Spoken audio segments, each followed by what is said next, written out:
Ok, ya estamos grabando. Buenos días. Vamos a continuar con las sesiones de cromatografía de reparto. Y les recuerdo lo que estábamos viendo. Estábamos viendo primero qué era la cromatografía de reparto. Recordemos que la cromatografía de reparto es un tipo de cromatografía que lo que busca es separar los analitos mediante una fase estacionaria que retiene mediante el mecanismo de asimetría de carga. Entendamos la polaridad de los analitos y la polaridad de la fase estacionaria y la polaridad de la fase móvil son los que influyen a la hora de ver los efectos que tiene esto sobre, por ejemplo, los tiempos de retención. En general, sobre la termodinámica, podríamos decir, sobre los coeficientes de distribución. Y estábamos discutiendo un ejemplo que es visual, empírico, ¿no es cierto? Para empezar ya a comprender el fenómeno. Y este es el ejemplo que estamos proyectando acá. Como vimos en la clase pasada, lo que nos dice la cromatografía de reparto, que tiene dos modalidades. Recordemos que tiene una modalidad de fase normal, que es donde tiene grupos funcionales polares, y por lo tanto retiene analitos polares. Y está la fase reversa, que tiene fases estacionarias apolares, por ejemplo, hidrocarbonados, y por lo tanto va a retener a los analitos apolares en ellos. Y en este ejemplo que estábamos viendo era una cromatografía de reparto en fase reversa. Aquí hay tres fases estacionarias, eso es lo que estamos viendo en la última clase. Una fase estacionaria que tiene grupos funcionales de tipo metilo, otra de tipo octilo y otra de tipo octadecilo, o sea, 1, 8 y 18 carbonos. Y sobre la base de estas diferentes fases estacionarias, vimos cómo al cambiar la fase estacionaria en su polaridad, afecta los tiempos de retención de los analitos, ¿ok? Y ustedes se dieron cuenta de dos cosas que son fundamentales. La primera es que en la medida en que la fase estacionaria se va volviendo más apolar, es decir, de la izquierda hacia la derecha, los analitos van presentando, por un lado, tiempos de retención mayor, ¿ok? Todos los analitos van presentando tiempo de retención mayor. Primera cosa. Y la segunda cosa que estábamos viendo es que junto con aumentar los tiempos de retención, también aumenta la resolución. Y eso ustedes se dieron cuenta, y efectivamente es así, que en la medida que aumentamos el largo de la cadena hidrocarbonada, las parejas se van resolviendo de mejor forma, y discutimos cómo eso se veía claramente en la pareja 3-4, la cual estaba muy solapada en la fase estacionaria más polar o menos apolar, por así decirlo. Y ya cuando estábamos en la fase estacionaria con 18 carbonos, estábamos hablando ya de una resolución que visualmente se ve bastante mejor. Y eso ocurre con todos los pares, ¿ok? Y estábamos tratando de entender el fenómeno, y recuerdo que algunos de ustedes, creo que dos personas, estaban dando un poco la respuesta, ¿ya? La respuesta a nivel de mecanismo, o sea, ¿de qué estamos hablando? Estamos hablando que cuando uno analiza ahora los analitos, ¿ok? Creo que todos los analitos, porque todavía tengo una duda con el uracilo, cuál es la molécula exacta del uracilo, pero todos los otros analitos que están acá, si ustedes se fijan, todos tienen anillo bencénico, ¿ok? Probablemente el uracilo también, probablemente.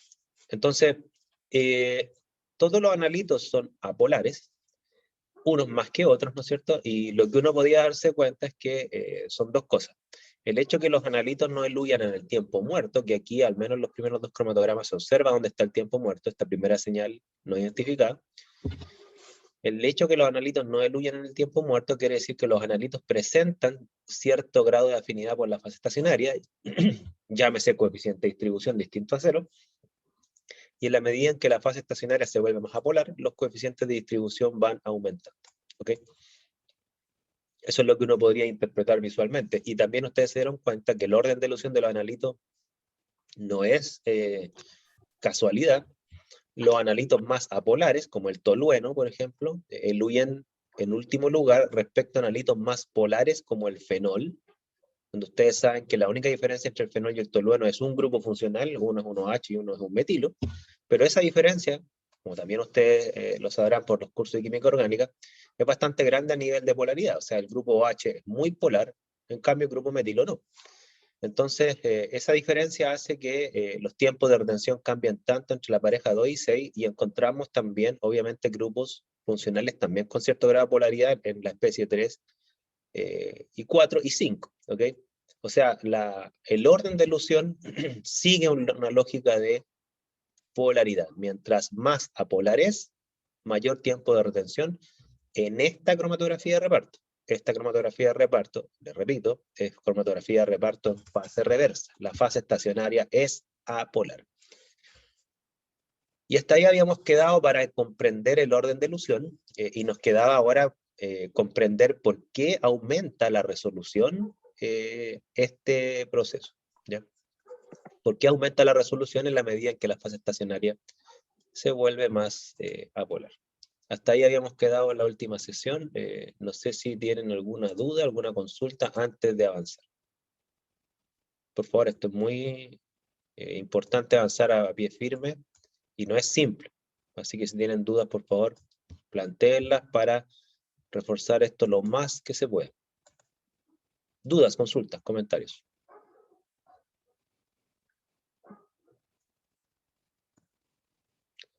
Aquí Valentina me pregunta, ¿entonces los analitos entre más polares eluyen primero? Claro, la respuesta es sí en esta cromatografía, porque recordemos que la cromatografía de reparto tiene dos modalidades. Tiene cromatografía de reparto en fase normal y en fase reversa. Esta es de fase reversa, es decir, la fase estacionaria es apolar, y ahí pasa lo que dices tú, Valentina, que los analitos polares eluyen primero porque tienen menos afinidad para con una fase estacionaria apolar. Si esta fuese cromatografía de reparto en fase normal, por ejemplo, los grupos funcionales fuesen alcoholes, supongamos, o aminas, ¿ok? Ahí lo más probable es que el orden de elusión sería completamente inverso. Ahí los analitos apolares eluirían primero y los polares después.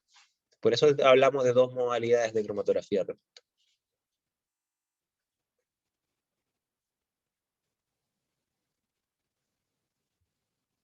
Más preguntas, por favor.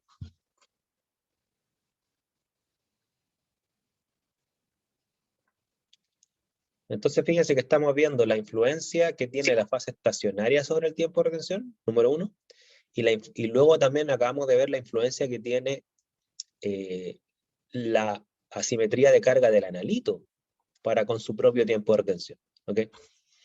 Ahí tenemos dos variables. Todavía nos queda ver la influencia que tiene la polaridad de la fase móvil sobre estos mismos parámetros. ¿Ya? Vamos a ir por partes. Más preguntas.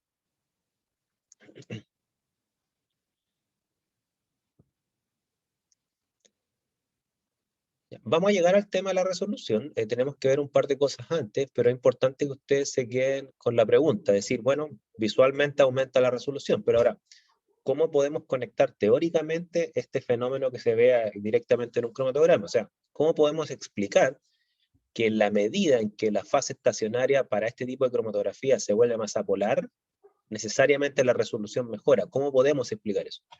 Vamos a llegar a eso, ¿ya? Pero para llegar a eso necesitamos avanzar un par de escalones antes. Fíjense. Grupos funcionales que hay para la cromatografía de reparto, tanto en fase reversa como en fase normal, hay muchos. Ya es importante que ustedes se vayan familiarizando con la jerga técnica que tienen los documentos técnicos de esto, ¿no es cierto? Por ejemplo, RP es la sigla en inglés de fase reversa, ¿ok? Reverse phase. NP es la sigla que hay en esta misma línea de lo que es fase normal, normal phase, ¿ok? Entonces, aquí tienen ustedes, por ejemplo, fases estacionarias, la octadecil que acabamos de mencionar, que es una de las más famosas y las más vendidas en este tipo de cromatografía de reparto en fase reversa. De ahí viene la sigla que aquí dice que está marcado como la categoría RP. También hay grupos funcionales, ¿no es cierto?, que se podrían considerar como polares y por lo tanto de fase normal, ¿ok? Esos son los dos extremos, ¿no es cierto? Obviamente que en estos dos extremos, desde una fase estacionaria polar a una apolar, hay muchos grados intermedios en donde esta definición de si es fase normal o fase reversa ya empieza como a no ser tan clara, ¿ya? Ahí habría que evaluar los tiempos de retención como darnos. Pero generalmente en los dos extremos de la cadena, que son normalmente las columnas que se venden, columnas muy apolares o columnas muy polares, ahí se vuelve un poquito más predecible el tema de los tiempos de retención, los órdenes de dilución, etc. Pero hay fases estacionarias con grupo ciano, grupo nitro, grupo amino, ¿no es cierto?, grupo alcoholes, que son normalmente las de fase normal, y están las hidrocarbonadas, que son las de fase reversa. A veces se ven algunas que son medio extrañas, ¿no es cierto?, como los grupos fenilo, pero casi nadie compra esas columnas, que generan normalmente tiempo de retención demasiado elevado. Y vamos a ir viendo más adelante que ya van a aparecer otros tipos de columnas que explotan lo que es el intercambio iónico, o sea, son ya retenciones culómbicas, ya no estamos hablando ni siquiera de asimetría. Vamos a ver cromatografía de intercambio iónico después de cromatografía de reparto.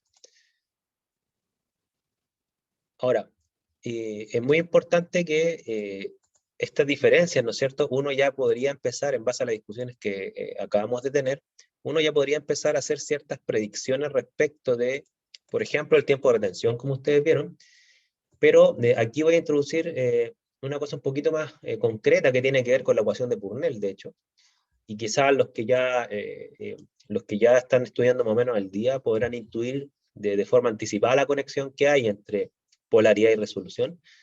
Lo que podemos decir es que la polaridad de la fase estacionaria, más que afectar el tiempo de retención, que lo hace, afecta al factor de capacidad de los analitos. ¿Okay? Por ejemplo, aquí está el factor de capacidad del antraceno para una serie de columnas que tienen distintas composiciones de fase estacionaria. 8 carbono, 18 carbono, grupo fenilo, octilo, etc. Algunas tienen solamente los nombres comerciales, entonces es imposible saber cuál es el grupo funcional que está en juego, ¿ya? Pero la primera cosa que hay que tener presente es que la polaridad de la fase estacionaria influye directamente sobre los factores de capacidad de los analitos, repito, de los analitos que se retienen en ella, no los analitos que huyen en el tiempo muerto. Y ustedes saben que hay una relación directa entre el factor de capacidad y el coeficiente de distribución. Recordemos que el factor de capacidad, ¿no es cierto? Déjenme ver por qué no escribe. El factor de capacidad es igual a el coeficiente de distribución condicional, ¿no es cierto?, dividido por, o sea, multiplicado por la masa de fase estacionaria, dividido por el volumen muerto, si mal no recuerdo. Esa es más o menos la expresión que conecta el factor de capacidad con el coeficiente de distribución. Si cambia la fase estacionaria, cambia el coeficiente de distribución. ¿Ok? Ahora, como spoiler, ¿no es cierto?, ustedes sabrán que la ecuación de Purnell considera el factor de capacidad. Por lo tanto, la conexión que hay entre la fase estacionaria y la resolución es a través del factor de capacidad. Y vamos a ir trabajando eso matemáticamente. Pasa esto con todos los analitos que se retienen, ¿ya? O sea, todos los analitos que se retienen son afectados sus factores de capacidad respecto del tipo de fase estacionaria. Y, en general, como dato empírico, ¿no es cierto?, se tiende a trabajar con factores de capacidad en cromatografía líquida de alta resolución no mayores a 5, ¿ok? Factores de capacidad mayores a 5 significa tiempos de retención demasiado largos. Entonces, en general, los factores de capacidad se mueven entre 0 y 5. Eso es como la norma. Es muy raro un cromatograma cuyos analitos tengan factores de capacidad mayores a 5. Ahí uno ya sospecha de tiempos de retención prohibitivos. Por otro lado, lo que está cuantificado es que si yo quiero mejorar la resolución, y vamos a ver más adelante que hay una relación entre resolución y factor de capacidad, mientras mayor es el factor de capacidad, mayor es la resolución. Bueno, normalmente las resoluciones aumentan de forma considerable hasta que los factores de capacidad llegan a un valor de 5. Sobre 5, si bien es cierto, sigue aumentando la resolución, pero el aumento se vuelve, creo que la palabra técnica es asintótico, que es cuando la curva ya empieza a bajar cada vez más su pendiente de incremento. ¿Okay? También vamos a ir viendo eso.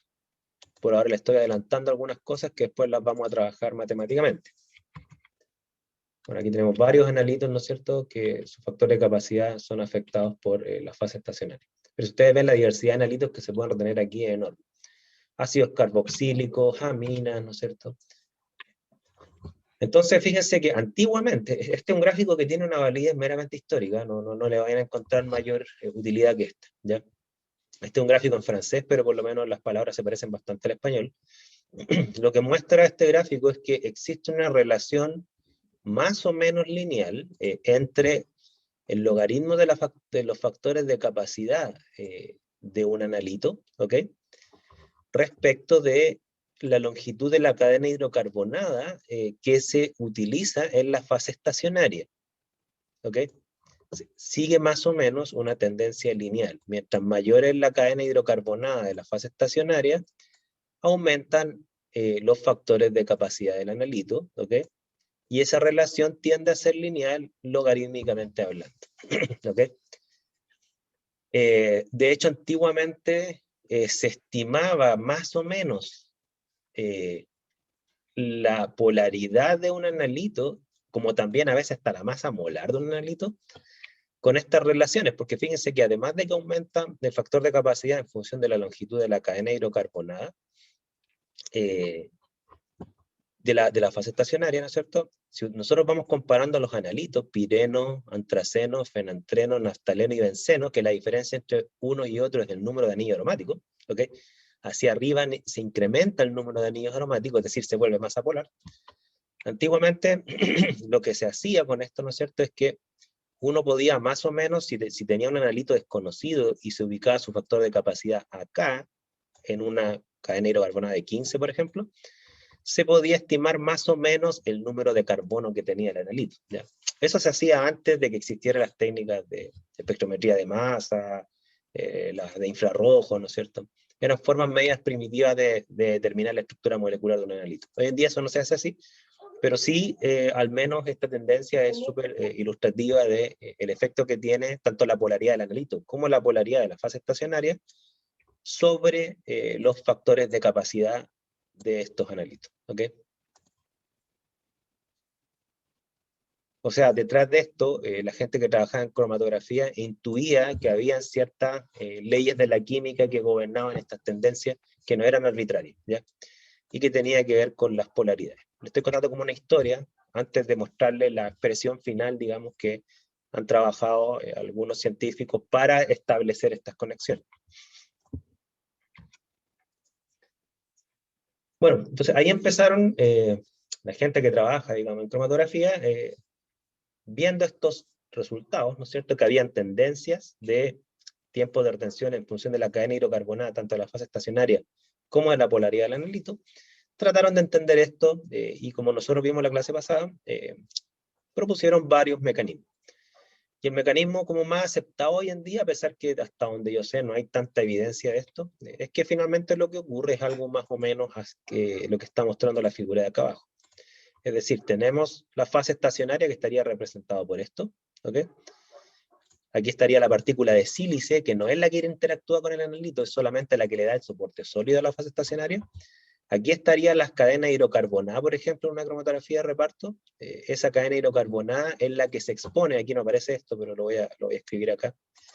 La cadena hidrocarbonada es la que se expone a la fase móvil, ¿ok? Que es por donde viene el analito. Perdón, la fase móvil, ¿ok? Ah, estoy. La que se expone a la fase móvil, o sea, la fase móvil vendría por acá, ¿ok? Aquí estaría la fase móvil, vendría hacia abajo. Entonces, las cadenas hidrocarbonadas se exponen hacia la fase móvil y aquí los analitos, no sé si lo alcanzan a ver acá, ahí los analitos interactúan con la fase estacionaria desde la fase móvil. Este sería un analito, ¿ok? En este caso, este analito, ¿no es cierto?, tendría 1, 2, 3, 4, 5, 6 carbonos, ¿no es cierto? Este sería un hexano, y desde ese punto de vista, ese hexano, ¿no es cierto?, se retendría sobre la fase estacionaria, pero esa retención obviamente es un equilibrio, no es una retención irreversible. Se retendría un tiempo, ¿no es cierto?, y después volvería a la fase móvil y continuaría su avance a su velocidad característica. ¿Ok? Ese es como el mecanismo que se acepta hoy en día. Por lo tanto, mucha gente entiende la cromatografía de reparto como un proceso de extracción líquido-líquido, ¿ok? Donde la fase estacionaria sería el solvente orgánico y la fase móvil sería el solvente acuoso, por así decirlo. A pesar que no todos los solventes son 100% acuosos. En el caso de analitos que tengan una cabeza polar como un fenol, el mecanismo que se propone es este. Es decir, que a la hora de retener, se orienta la zona apolar del analito hacia la cadena hidrocarbonada de fase estacionaria, que estaría representado por esto, ¿ok? Quedando la cabeza polar expuesta hacia la fase móvil, que estaría acá arriba, ¿ok? Esto ocurriría siempre y cuando, obviamente, el analito sea, repito, sea neutro, ¿ok? Si el analito estuviese cargado, un ion, por ejemplo, se postula que esto no ocurriría por cuanto, por el hecho de ser un ion, por ejemplo, fuese un fenolato, un anión, las moléculas de agua rodearían a este fenolato, ¿no es cierto? Estaría rodeado de moléculas de agua a la hora por encontrarse como ion, y al rodearse de moléculas de agua, esas moléculas de agua no permitirían esa interacción con la fase estacionaria, ¿ok? Por eso se estima que las partículas cargadas, aniones, cationes, su coeficiente de distribución tiende a cero y por lo tanto sus tiempos de retención tienden al tiempo muerto en este tipo de cromatografía. Igual como en extracción líquido-líquido. Nosotros, ¿qué es lo que asumíamos en extracción líquido-líquido? Que los iones no se extraían a fase orgánica, lo cual es una buena aproximación. Es una aproximación, en la realidad hay algunos solventes que son capaces de estabilizar algo los iones, o sea, una cosa es la teoría y otra cosa es la realidad. Pero más o menos la realidad se comporta muy cercano a cómo se plantea desde la teoría, desde los modelos que se utilizan. Y bueno, y aquí esta figura, ¿no es cierto?, muestra un poco lo que yo le estaba diciendo, que independiente de si tiene una cabeza polar o no, en este caso ambos analitos la tienen, ¿no es cierto?, tienen un alcohol, pero este analito tiene un anillo aromático, sin embargo este tiene dos anillos aromáticos y por lo tanto su retención debiera ser, y los resultados así lo muestran, debiera ser mayor, mayores tiempos de retención, mayores factores de capacidad para los analitos que son más apolares. Ahora, ¿cuándo se ocupa una columna C8 o C18? Va a depender de qué tan apolares son sus analitos. Si sus analitos son muy apolares, por ejemplo, tienen 4 o 5 anillos bencénicos, es poco probable que una columna C18 les sirva. ¿Por qué? Porque un analito muy apolar sobre una fase estacionaria muy apolar, los tiempos de retención van a tender a ser demasiado largos. Entonces, normalmente uno prefiere cadenas hidrocarbonadas más cortas para analitos más apolares, para evitar tiempos de retención que sean prohibitivamente largos. Finalmente, todo esto se tiene que probar experimentalmente, obviamente. Entonces, bueno, la cromatografía de reparto en fase reversa, la de fase reversa, ganó y sigue teniendo una increíble popularidad, porque la cantidad de analitos que son neutros es enorme, y la versatilidad que tiene la cromatografía de reparto en fase reversa, en el sentido de ocupar columnas con un carbono, con 8 carbonos, con 18 carbonos, hace que el espectro de analitos que cubre esta cromatografía es enorme, ¿ya?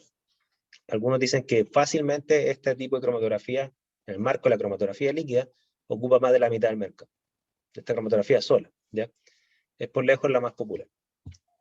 Perdón, voy a soltarme esto. Ya voy a tocar esto, perdón. Es por lejos la más popular, ¿ok? Ahora, por ser la más popular, ¿no es cierto?, también hay que tener algunas consideraciones, o sea, ¿qué tipo de fase móvil es compatible con este tipo de columna? Normalmente son fases móviles polares, no apolares. O sea, yo no he visto nunca una cromatografía de reparto en fase reversa que utilice como fase móvil hexano, por ejemplo, que es sumamente apolar. Lo que se utiliza es agua, metanol, etanol, acetonitrilo, ¿no es cierto?, que son las típicas mezclas que se utilizan.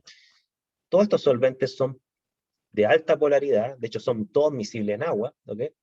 Y la razón por la cual se ocupan estas fases móviles es bien simple, es porque si yo tengo una fase estacionaria apolar, no puedo agregarle un solvente apolar, de lo contrario disolvería la fase estacionaria, número uno. Y aunque no la disolviera, cosa poco probable, ¿no es cierto? Si yo utilizo una fase móvil muy apolar, y aquí vamos a introducir la segunda variable, el riesgo que corro es que el analito pierda afinidad con la fase estacionaria, ¿ok? ¿A qué me refiero? Que si yo tengo un analito que es apolar, y tengo una fase estacionaria que es apolar, uno podría esperar que ese analito se retenga. Estamos claros con eso. Pero eso siempre y cuando la fase móvil sea polar. Es decir, si tengo un sistema, fíjense, lo voy a dibujar acá. Espero que quede lo más claro posible porque no soy bueno dibujando. Si yo tengo un sistema, supongamos que este trozo representa un trozo de la columna, ¿ok? Si yo tengo un sistema en donde tengo una fase estacionaria, esta fase estacionaria, aquí está el soporte sólido, y tiene grupos funcionales apolares, ¿ok? Las cadenas hidrocarbonadas. Y yo tengo acá un analito. Voy a ponerlo aquí en rojo el analito para que se vea lo mejor posible. Y aquí tengo un analito. Perdón. Y ese analito también es apolar, ¿no es cierto? Como yo les decía, este analito va a tener una gran afinidad con la fase estacionaria. ¿Estamos claros con eso? Se va a retener. Voy a marcar aquí la flecha todo rojo. Se va a retener en ella. Pero, ¿cómo podría perder afinidad ese analito para con la fase estacionaria? Y aquí vamos a introducir la otra variable, la variable fase móvil. Si en la fase móvil también existieran cadenas hidrocarbonadas, voy a ponerla aquí en azul para diferenciarla. Supongamos que la fase móvil fuese hexano, cosa que en la práctica sería imposible por lo que le acabo de decir, disolvería la fase estacionaria. Pero supongamos que hubiese hexano. O sea, aquí estaría lleno de cadenas hidrocarbonadas en la fase móvil. ¿Ok? Entonces, y aquí díganme si me siguen, por favor. Mientras más apolar es la fase móvil, repito, mientras más apolar es la fase móvil, el analito se va a volver cada vez más afín para con esta fase móvil. O sea, el hecho que un analito tenga mayor afinidad para con la fase estacionaria va a depender también de la polaridad de la fase móvil. No olvidemos que no es lo mismo una fase móvil con agua, porque si esta fase móvil tuviese solo agua, el analito tendría una afinidad mucho mayor para con la fase estacionaria respecto del agua, que si esa fase móvil fuese hexano. Entonces, todo esto es un tema de afinidad. Miren, yo tiendo a utilizar analogías que no son científicamente del todo correctas, pero al menos a mí me ayudan a entender fenómenos complejos haciendo analogías. Esto es como un juego de imanes, ¿ya? Esto es como un juego de imanes. Si yo tengo un imán en contacto con otro imán, y aquí los imanes representarían el analito y la fase estacionaria, bueno, estos imanes se van a atraer. Pero si yo pongo acá arriba, en azul, ¿no es cierto?, un imán tan poderoso como el que está en la fase estacionaria, yo podría sacar el analito de esa fase estacionaria. No sé si me siguen. ¿Se entiende hasta ahí o no? Entonces hay una influencia del tiempo de retención también con la naturaleza polar de la fase móvil. Repito, mientras más apolar es la fase móvil, menor es el tiempo de retención de un analito en este tipo de cromatografía de fase reversa. A ver, dudas, consultas, comentarios. Profe, ¿se escucha? ¿Se entiende o no? Aló, parece. Sí, están hablando. ¿Y por qué diablos no escucho? A ver, déjame ver. Sí, pero no sé si es que acá se escucha muy despacio desde mi computador. Ahora sí, ahora sí, por favor. Hablen, por favor. Ahí. Sí, pero se Ahora escucha. sí. Sí, ahora sí. Ya, profe, entonces hay un coeficiente de reparto tanto para la fase estacionaria como para la fase móvil. O sea, el analito tiene dos coeficientes entonces y se va a debatir entre los dos, algo así. Mira, casi, ¿desde qué punto de vista? De que lo último que tú dijiste está correcto. O sea, el analito se va, como dices tú, a debatir, entendamos distribuir, ¿no es cierto?, entre la Exacto. fase estacionaria y la fase móvil. Ahora, no es necesario hablar de dos coeficientes de reparto. ¿Por qué? Porque mira, voy a tratar de hacer un dibujo acá. No sé para qué insisto con los dibujos si no soy bueno dibujando, pero es que no tengo otra herramienta. Y entiendan que estoy dibujando con un mouse también, que es peor. Ya, pero miren, ¿por qué era necesario hablar de dos coeficientes de reparto? Porque, mire, voy a hacerlo acá arriba porque yo creo que quizá el orden espacial de las cosas es importante. Voy a dibujar la fase estacionaria al revés, mire, la voy a dibujar acá arriba. ¿Ya? Aquí está la fase estacionaria, el soporte es sólido, ¿ok? Aquí están las cadenas hidrocarbonadas de la fase estacionaria en rojo, ¿ok? ¿Listo? Y voy a poner en azul, ¿ok? Todo el resto sería fase móvil. Esto que estaría en azul, ¿ok? Entonces, el analito, que lo voy a poner aquí en verde, ¿no es cierto? No sé si verde es el color más adecuado, pero bueno. El analito, ¿ok? Me quedó negro esto, espérense, voy a ponerlo aquí en verde. El analito se va a distribuir, fíjense, entre la fase móvil y la fase estacionaria. ¿Ok? Y esto es exactamente igual a lo que ustedes han visto en extracción líquido-líquido. O sea, en extracción líquido-líquido ustedes tenían dos fases, ¿ok? La fase acuosa abajo, aquí voy a poner a ver si es que les recuerda esto, ¿no es cierto? Acá estaba la fase acuosa, normalmente más densa que la fase orgánica, ¿no es cierto? Ponerlo acá en negro. Ustedes tenían acá arriba la fase orgánica,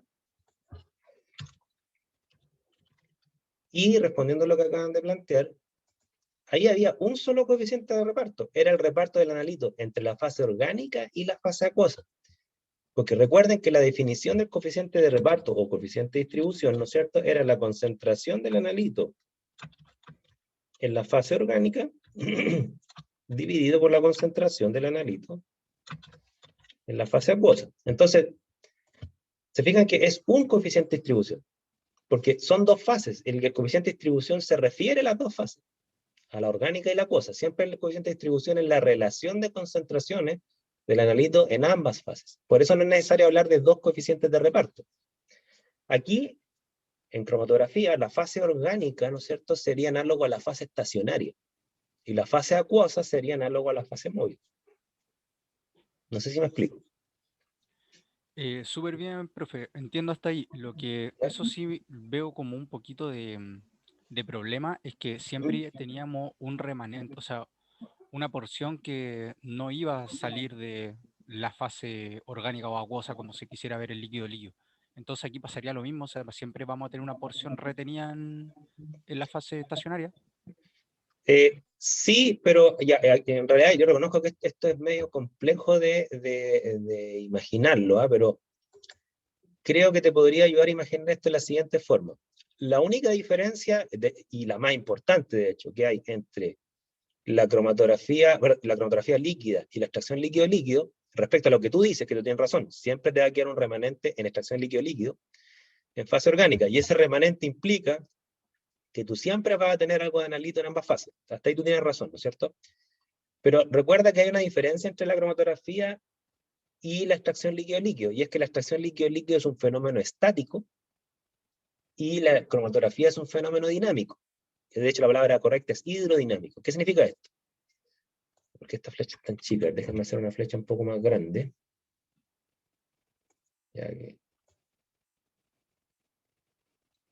Ya voy a poner aquí varias flechas para que quede claro que esto es una cromatografía, ¿no es cierto?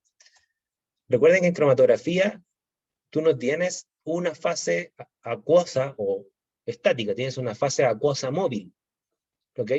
Entonces aquí hacia la derecha hay un flujo.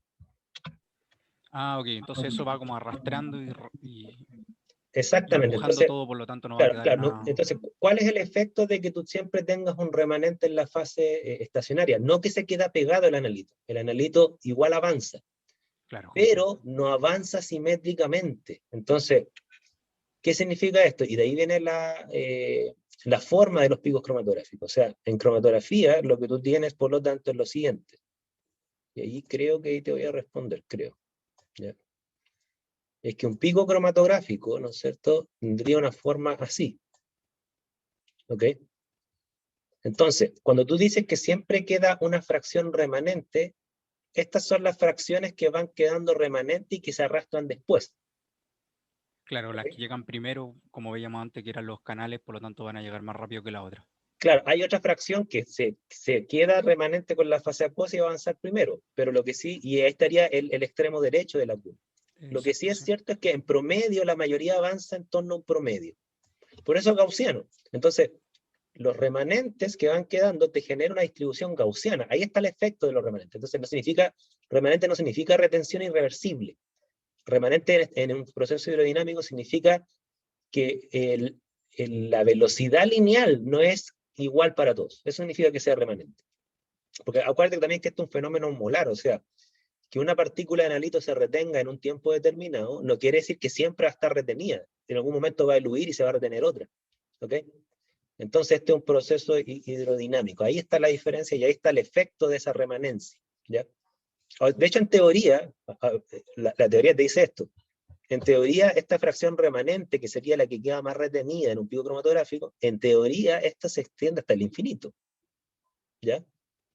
Y en realidad hay un punto en donde tú no lo detectas nomás, que es por el límite de cuantificación. Eso es lo que te dice la teoría en estricto rigor. ¿Ya? O sea, existe la probabilidad de que una partícula de un analito quedó retenida y nunca eluyó. Sí, existe una probabilidad, ¿ya? Es muy baja. Y lo más probable es que en un mol de partículas, por poner un número, 100 quedaron retenidas y nunca eluyeron, ¿ya? Pero esas 100 no se detectan en términos del límite de cuantificación. No sé si se entiende. Súper, profe, ahí me queda bastante claro. Gracias. Vale. O sea, una de las dificultades más grandes de la cromatografía cuando uno la está aprendiendo es hacer estas conexiones. Se fijan, la conexión entre lo macroscópico, que es un pico cromatográfico, con lo microscópico, que es entender, ¿a qué me refiero con microscópico? Entender la retención, como lo estoy planteando acá, mirando desde un punto de vista de una nanopartícula de analito, ¿ok? Pero después de hacer el salto a los moles de partícula de analito, que estaría representado acá. Aquí estarían los moles de partícula de analito. O sea, cada uno de estos representaría, bueno, no sé si se entiende ahí, varias partículas de analito, donde aquí hay muchas más en el medio que acá. ¿Ok? Esa es un poco la idea.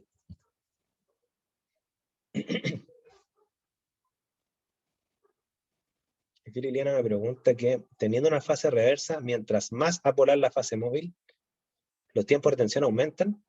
Ya, a eso es lo que apunto. Miren, de hecho, en eso está. Mira, como yo les decía, el coeficiente de distribución, lo que me dice a mí es una proporción relativa. ¿Por qué es una proporción relativa? Porque a mí me da la proporción de las concentraciones que hay entre fase orgánica y fase acuosa. No, es efectivamente al revés, Valentina, es al revés. Y lo que pasa es que le estoy respondiendo a Liliana, ¿no es cierto? Pero antes de decirle, no, es al revés, ¿no es cierto? Voy a concluir que es al revés, ¿ya? Entonces, a lo que voy yo es que el coeficiente de distribución, ¿no es cierto?, es una proporción relativa. No se trata que un coeficiente de distribución alto quiere decir que la concentración en fase orgánica es muy grande. Quiere decir que es muy distinta respecto de la concentración de fase acuosa. Por eso es una relación, no es un valor absoluto, ¿ya? Entonces, cuando nosotros estamos trabajando en fase reversa, y esta figura muestra esto, ¿no es cierto?, que tenemos cadenas hidrocarbonadas apolares. Y cuando tenemos un halito que presenta retención sobre estas cadenas hidrocarbonadas apolares, ¿cuándo el coeficiente de distribución va a empezar a bajar? Que eso sería perder afinidad, ¿cierto? Va a empezar a bajar en la medida en que esta fase móvil, que sería la que está acá abajo, voy a marcarla aquí en azul, esta fase móvil se vuelva cada vez más apolar.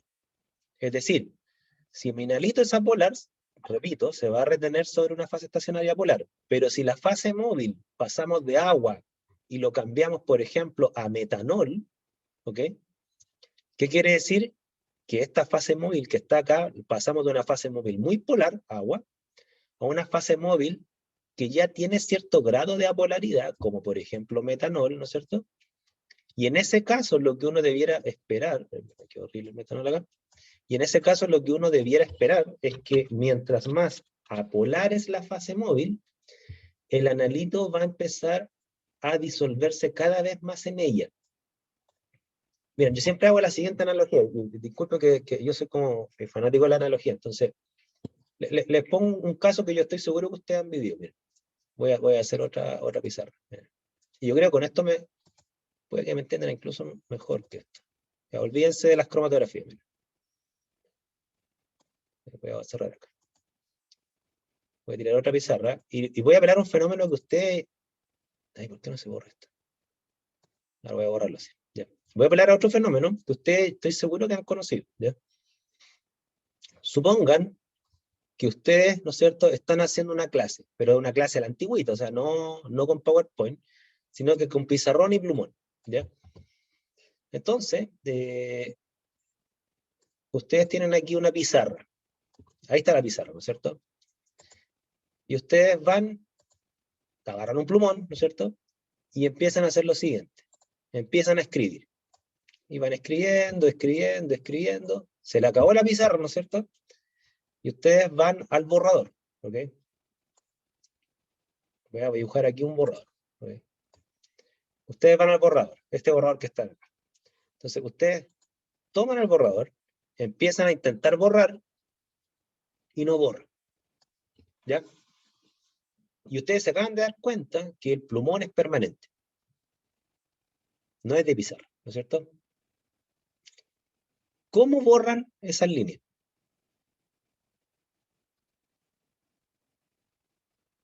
¿No le ha pasado nunca eso? Sí, pues con un solvente que pueda, ¿Por qué no le digamos, echas agua? porque no va a servir de nada. Se supone que Ya, explíquenme entonces químicamente eso. ¿Por qué el agua eh, no saca el plumón permanente y el alcohol sí? ¿cómo se llama? Son pigmentos y los otros son colorantes. Los colorantes normalmente vienen en bases apolares o por lo Ujú. tanto como alcoholes o cetona o cosas así. Entonces con eso se puede sacar porque el colorante es en base orgánico, tiene propiedades Ya. orgánicas. Los Entonces uno colorantes son lo moléculas orgánicas, ¿no diluye, es por cierto? decirlo de algún momento, Ya. claro. Estamos claros, ¿cierto? Los colorantes son moléculas orgánicas. No son solubles en agua, pues son apolares, son solubles en solventes. ¿Ok? Exacto. Cuando ustedes ponen la raya de la pintura sobre la pizarra, que la pizarra es plástica, ¿no es cierto? Tiene una base polimérica. ¿Qué es lo que va a pasar? Se va a secar el solvente y va a quedar retenido esa tintura que es orgánica, neutra y apolar sobre el plástico. ¿Ok? Si ustedes le agregan agua, no lo van a disolver porque el agua es polar. No disuelve ese solvente. Tienen que agregarle un solvente orgánico más apolar que el agua. Le agregan metanol, etanol. Y ahí, ¿qué es lo que hacen?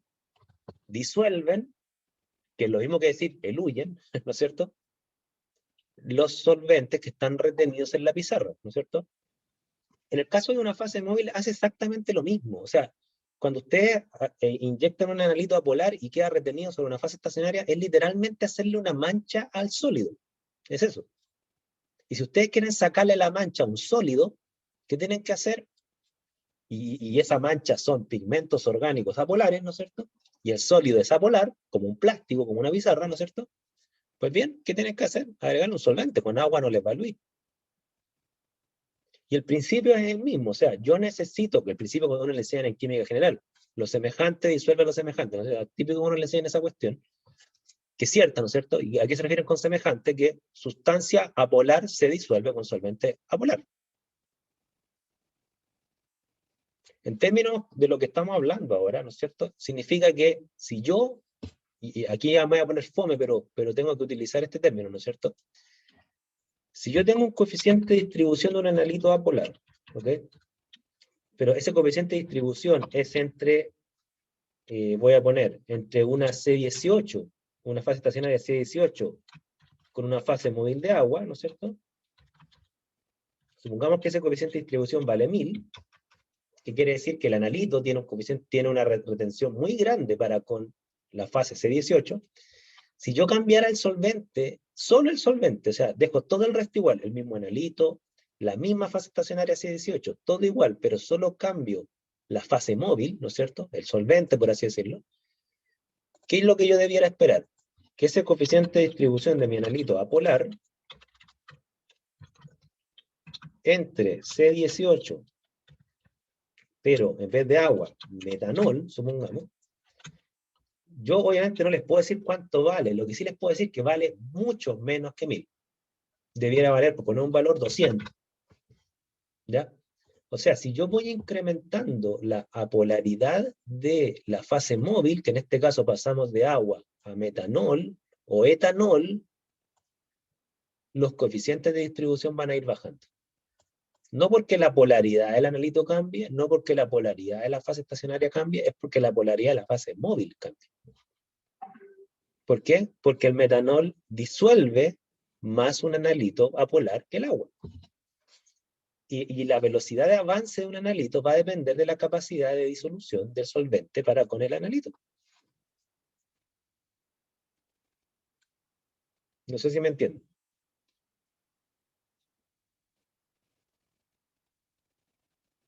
A ver, dudas, consultas, comentarios, para tratar de develar qué pasa por sus cabezas, porque obviamente que ya Valentina dice Por que aquí entendió.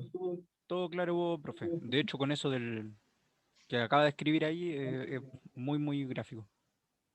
Claro, o sea, muchos de ustedes probablemente han hecho ayudantía, o quizás todos han utilizado un pizarrón alguna vez enseñándole a alguien. Cuando uno está en la universidad, típico que tiene que enseñarle a gente que no sabe química, y la gente que no sabe química, que tiene que, no sé, un estudiante tercero medio, que necesita química y ustedes son el tío que los salva, ¿no es cierto? Bueno, uno tiene que aplicar un pizarrón.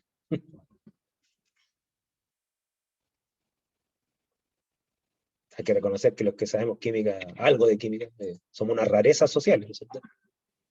Se está sonando mucho el WhatsApp, voy a cortarlo. Ya.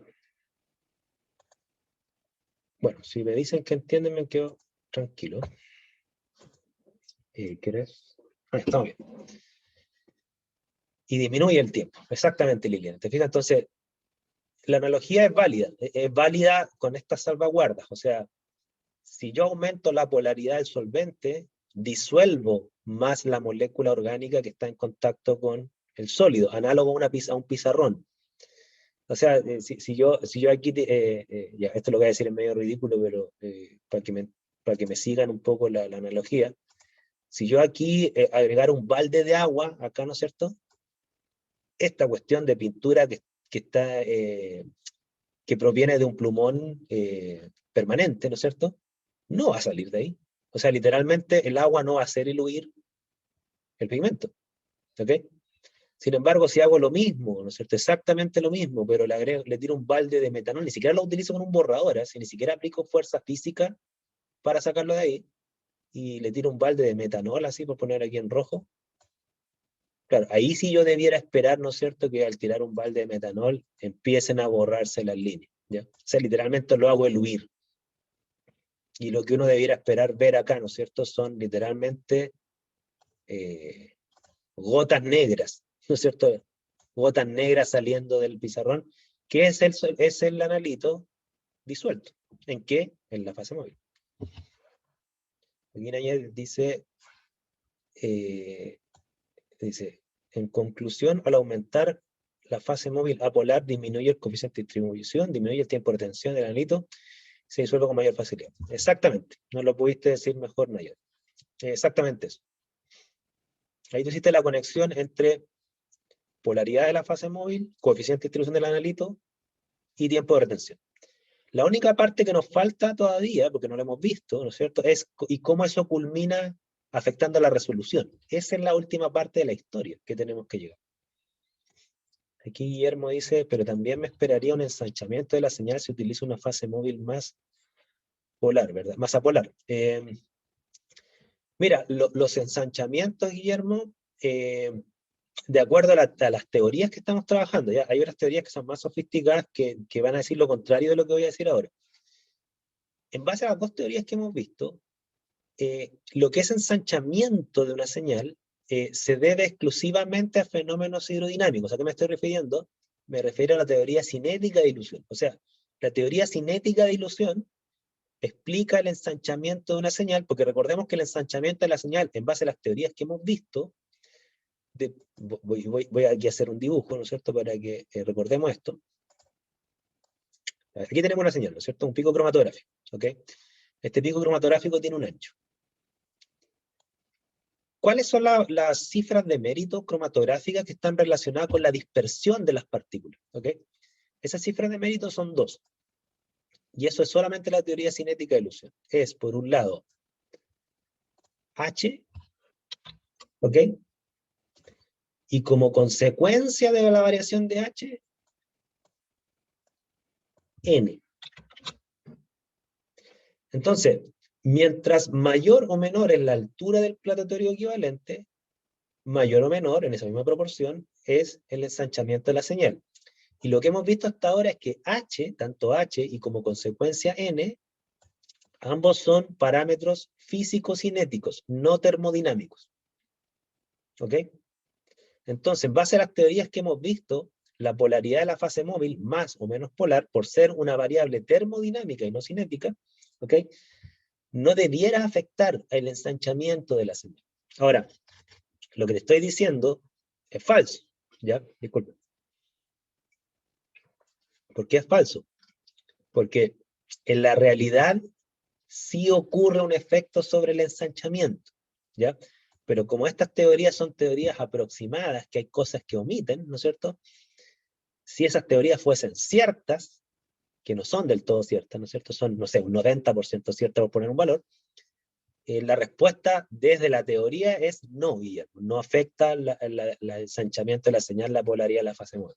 En la realidad, Guillermo, yo te voy a decir, sí, Guillermo, sí afecta. Lo he visto. Yo lo he visto en una cromatografía. En general, y aquí te voy a dar que esta es una cuestión como de experiencia, obviamente. En general, ¿qué es lo que pasa? Que si tú incrementas la apolaridad de la fase móvil, por ejemplo, pasamos de agua a metanol, lo que uno ve es lo siguiente. Y te voy a mostrar lo que uno ve y cómo lo interpreto yo, porque ahí las teorías que te acabo de mencionar no me sirven para nada. ¿Ya? Lo que uno ve es lo siguiente. Por ejemplo, supongamos que este pico cromatográfico, el que me dio utilizando una fase móvil de agua. ¿Ya? Si yo cambio la fase, y aquí voy a poner aquí, esta línea roja, ¿no es cierto? Sería agua. ¿Ok? Supongamos ahora que yo utilizo una fase móvil de metanol, es decir, una fase móvil más apolar. Lo que uno ve normalmente es lo siguiente, ve lo que sí te dice esta teoría, más apolar, como acá de decir náyade, ¿no es cierto? Más apolar quiere decir que los coeficientes de distribución van a disminuir y los tiempos de retención van a disminuir. Entonces uno vería un pico cromatográfico, lo voy a marcar en azul, con un tiempo de retención más bajo. Pero además uno ve un pico cromatográfico más alto y menos disperso. ¿Ok? Eso es lo que normalmente uno ve. ¿Ya? Esa diferencia, estas teorías no te la explican, porque si de acuerdo a estas teorías no debiera haber un efecto de la termodinámica sobre la dispersión, pero en la práctica uno ve eso. Ahora, ¿cómo lo interpreto yo? Y en realidad lo interpreto yo, y hay otras teorías que sí lo interpretan como yo, si no es que yo estoy inventando una cosa así original. Cuando tú haces que un analito eluya antes, ¿qué fenómeno necesariamente tú debieras, qué fenómeno físico tú debieras evitar por el hecho de que un analito eluya antes? La difusión longitudinal. Recordemos qué es la difusión longitudinal. La difusión longitudinal es el proceso de dispersión de las partículas que ocurre por diferencias de concentración, es como el efecto de una mancha. Mientras más en contacto esté el analito con la fase estacionaria, más se van a dispersar las partículas de analito, cual mancha se expande sobre un papel. ¿Ok? Esa es la difusión longitudinal, recordemos. Entonces, claro, si yo bajo la polaridad, es decir, si vuelvo mi fase móvil más apolar, como en este ejemplo, ¿no es cierto?, que yo le estoy diciendo, perdón, voy a marcarlo aquí para que recordemos de qué estamos hablando. Esta línea azul, ¿no es cierto?, sería metanol, ¿no es cierto? Entonces, claro, si yo por una variable termodinámica hago que un analito eluya antes, por ejemplo, haciendo la fase móvil más apolar, cambiándola de agua a metanol, ¿yo qué es lo que voy a evitar? Voy a evitar la difusión longitudinal, la voy a minimizar. Es lo mismo que aumentarle el flujo. Como tú le aumentas el flujo, la difusión longitudinal baja porque el analito está menos tiempo en contacto con la columna. Entonces, claro, ahí uno ve que este efecto que se ve aquí me dice, mira, sabes que en realidad la termodinámica sí afecta a la dispersión. Ahora, hay algunas ecuaciones que son más sofisticadas que Van Dinter, que sí incluyen el coeficiente de distribución en la componente de difusión longitudinal. ¿Ok? Hay algunas ecuaciones que sí lo incluyen. Yo esas ecuaciones yo no las paso en este curso, porque son ecuaciones más sofisticadas que no están presentes en todos los libros de texto. Y normalmente son ecuaciones más nuevas que se mueven más a nivel de investigación, ¿ya? Las teorías que existen desconectan la termodinámica con la cinética, pero obviamente, creo yo, si yo bajo los coeficientes de distribución, también afecta la cinética del analito, porque aumento su velocidad, ¿ya? Esta es una discusión como un poquito más bola, así como ya los que se quieren especializar en cromatografía empiezan a reflexionar de ese nivel, y las ecuaciones que hay de este tipo, ¿por qué no se las paso tampoco? Porque son ecuaciones que son ridículamente complicadas, o sea, son integrales triples y cuestiones extrañas, ¿ya? Para comprender didácticamente la cromatografía, yo creo que por lejos la ecuación de Van Dinter es la mejor, por lejos. No es la más exacta, no es la más compleja, no es la que refleja todas las complejidades de la cromatografía, pero gran parte de esta.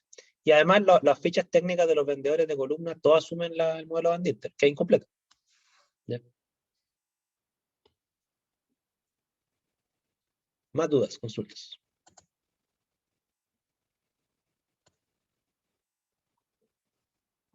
Si encuentran ustedes en estos libros de analítica los tradicionales, el Harris, el Scoop, alguna expresión de Van Dinter que considere el coeficiente de distribución, no se extrañen. Quiere decir que ese libro está un poquito más actualizado, ¿ya?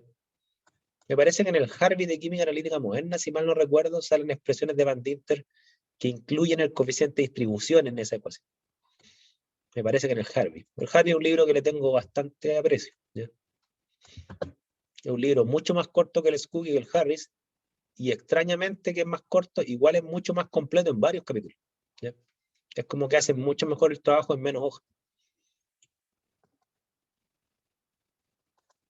Por favor, más dudas, consultas. Todavía nos queda un poco de tiempo.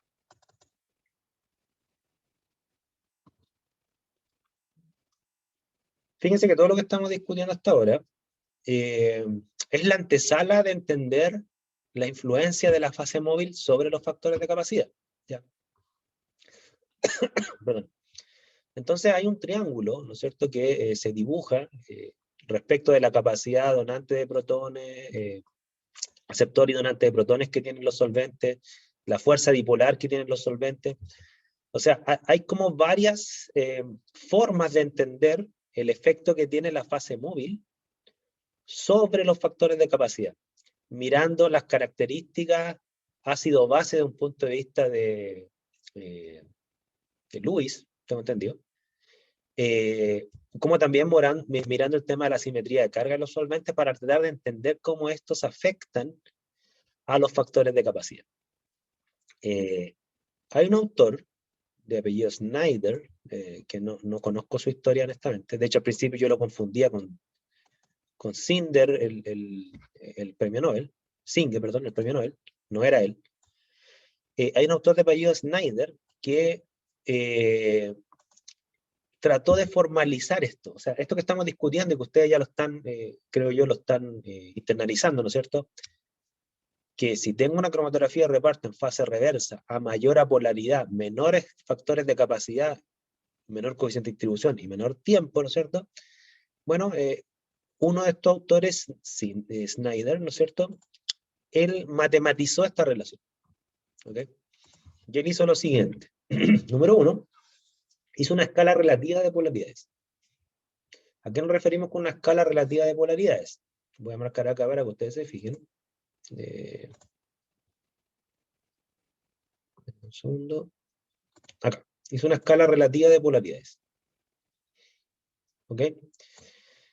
Entonces, por ejemplo, esta escala está normalizada perdón, respecto al 1-clorobutano. O sea, a ese solvente se le asignó una polaridad de 1. Y todas las otras polaridades se expresaron respecto a ese solvente. ¿Por qué eligieron ese solvente? Ni idea. Pero, por ejemplo, el agua tendría una polaridad 10,2 veces mayor que el 1-clorobutano. El metanol, ¿no es cierto?, tendría una polaridad casi la mitad del agua, ¿ok? Casi la mitad del agua. Perdón, el metanol es exactamente la mitad del agua, perdón, aquí está, 5,1, ¿ok? La mitad del agua. Y así ordenó los solventes en función de una polaridad relativa, ¿ok? Es como quien ordena los potenciales redox, porque siempre son respecto al hidrógeno, ¿se acuerdan? Bueno, en este caso se hace una cosa parecida, pero es una especie de índice de polaridad respecto a un solvente de referencia. ¿Ok? ¿Y qué es lo que hizo con esto? Y de un modelo que es bastante simple matemáticamente, es bien primitivo el modelo, pero hasta el día de hoy se ocupa. Hay modelos mucho mejores, pero el costo matemático de los modelos mejores hace que desincentive los usos, ¿no es cierto? En cambio, la matemática de este modelo es súper, súper fácil. Miren. ¿Qué es lo que dice Snyder? Dice, mira, si yo tengo una fase móvil, yo puedo establecer su polaridad relativa. Si yo tengo una fase móvil mezclada, por ejemplo, hay fases móviles que son una mezcla de metanol-agua, yo podría calcular la polaridad de esa mezcla simplemente aplicando los porcentajes en volumen del solvente A, por ejemplo, si A fuese agua y B fuese metanol. Bueno, ustedes podrían calcular la polaridad de la mezcla multiplicando, por ejemplo, 0,5 de agua por la polaridad del agua, 10,2, 0,5 de metanol por la polaridad del metanol, 5,1, y ustedes podrían calcular la polaridad hasta de las mezclas. Hasta ahí suena como intuitivo, ¿no es cierto? Pero la gracia que tiene este tipo es que hizo una ecuación, perdón, que es la siguiente. Miren. Él dijo, la variación de los factores de capacidad en base a la polaridad de las fases móviles siguen más o menos una tendencia matemática que es esta, que se la voy a dejar enunciar, la vamos a trabajar mañana, ciertamente.